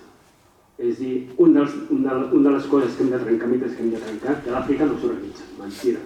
Imagineu-vos Catalunya amb 20 anys de guerra oberta i que, malgrat això, hi ha una societat civil congolesa molt organitzada, hi ha moviments juvenils que no més mai la pau, que s'organitzen, que és el nom de lucha, i són gent que sobreviu. I acabo dient una cosa que, quan jo vaig estar treballant allà al Congo, sempre es parlava que la Constitució congolesa té 14 articles i s'aplica a l'article número 15, que vol dir els pavilèndos. I al final és el que fa la societat civil congolesa. Com que sap que no espera res de l'Estat i del govern i a sobre de l'exterior només venen guerres i violències, és una societat extremadament organitzada. I volia acabar així, més que res perquè no quedar-nos amb aquesta visió de violència, sinó que a l'Àfrica, en el Congo, el poble s'organitza, lluita, i de tant en tant hem de posar i recordar-nos d'ells. Perquè des del febrer fins ara, més de 10.000 persones han estat assassinades a Goma, amb aquesta confrontació que ha hagut entre Ruanda i Congo, i penseu que Ruanda actualment està ocupant el Congo. Amb la permissivitat de la comunitat internacional, perquè, i acabo, perquè el 94 Europa té un sentiment de culpa perquè el 94 va permetre que hi hagués un genocidi a Ruanda. I per tant, ara amb el govern ruandès se li permeten moltes coses que no s'haurien de permetre, perquè està ocupant un país que es diu el Congo.